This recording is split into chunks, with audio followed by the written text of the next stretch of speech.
Third promo வந்துச்சு. Third ப்ரமோவில் என்ன கேட்குறாங்க அப்படின்னா, இந்த சீசன் முழுக்க 12 வாரமாக எதுவுமே பண்ணாமல் இந்த டிக்கெட்டு ஃபினாலே மட்டும் ஜெயிச்சு இவங்க ஒன்றும் இது பண்ண போகிறதில்ல.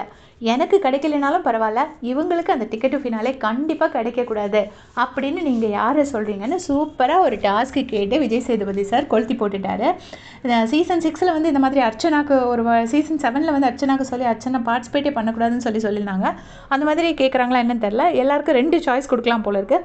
ஃபஸ்ட்டு வந்துட்டு சுபிக்ஷா, கமருதீன், விக்ரம் 3 பேருமே வந்து திவ்யாவோட பேரை சொல்கிறாங்க. விக்ரம் என்ன ரீசன் சொல்கிறாருன்னா, கன்சிஸ்டண்ட்டாகவே அவங்க வந்து பெஸ்ட் பெர்ஃபார்மர் வாங்காமல் ஒஸ்ட் பெர்ஃபார்மன்ஸே தான் கொடுத்துட்ருக்காங்க, அதனால அவங்களுக்கு டிடிஎஃப் கிடைக்கக்கூடாதுன்னு சொல்லி இவங்க 3 பேரும் சொல்கிறாங்க. அடுத்ததான் நம்ம அரோரா வராங்க. அரோரா வந்துட்டு யாரை சொல்கிறாங்கன்னா, சாண்ட்ராவை சொல்கிறாங்க. சபரியும் சாண்ட்ராவை சொல்கிறாரு. சபரி என்ன பாயிண்ட் எடுத்து வைக்கிறாருன்னா, இந்த மாதிரி நாங்கள்லாம் ரொம்ப கஷ்டப்பட்டிருக்கோம், அந்தளவுக்கு இவங்க எந்த கஷ்டமுமே படலை. இப்போ அவங்களுக்கு கஷ்டப்பட்டு கிடைச்ச நாமினேஷன் ஃப்ரீ பாஸை கூட இன்னொருத்தவங்களுக்கு ஹஸ்பண்டுக்கு தான் கொடுத்தாங்க, அதனால அவங்களுக்கு கிடைக்கக்கூடாதுன்னு சொன்னார். ரொம்ப வேலிடான பாயிண்ட்டை நேற்றுக்கும் இந்த மாதிரி வேலிடான பாயிண்ட்ஸ்லாம் எடுத்து வச்சிருப்பாரு. தலை ரூம்குள்ளே பாரு போகிறாங்கலாம்.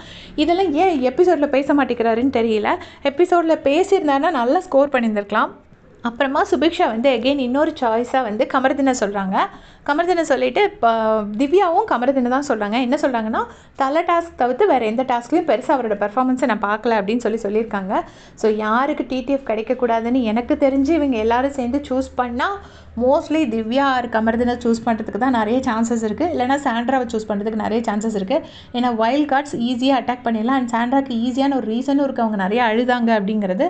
ஸோ மோஸ்ட்லி எல்லோரும் சேர்ந்து ஒருவேளை ஓட் பண்ண சொன்னாங்கன்னா திவ்யா இல்லைனா சாண்ட்ரா, மெயின்லி சாண்ட்ரா தான் இவங்க வரதுக்கு தான் வாய்ப்பு அதிகம்னு நான் நினைக்கிறேன். அப்படி பண்ணாலும் அது அந்த பர்சனுக்கு பாசிட்டிவாக தான் அமையும். ஏன்னா அர்ச்சனா வந்து டிடிஎஃப் விளையாடக்கூடாதுன்னு சொன்னாங்க. கடைசி பார்த்திங்கன்னா இவங்கெல்லாம் கஷ்டப்பட்டு டாஸ்க்லாம் பண்ணாங்க. அர்ச்சனாவுக்கு அழகாக டைட்டில் கிடச்சிருச்சு. அதனால அது ஒன்றும் பெருசாக அஃபெக்ட் பண்ண போகிறதில்ல. ஏன்னா அவங்களுக்கு அந்த எக்ஸ்பீரியன்ஸ் மிஸ் ஆகும், அவ்வளோதான். இல்லை இது சும்மா பேருக்கு ஒரு டைம் பாஸுக்கு வச்சுருக்கிற டாஸ்க்கானு நமக்கு தெரியல. எபிசோட் பார்த்தா தான் தெரியும். அதை பற்றி உங்களுடைய கமெண்ட் சொல்லுங்கள். தேங்க்ஸ் ஃபார் வாட்சிங்.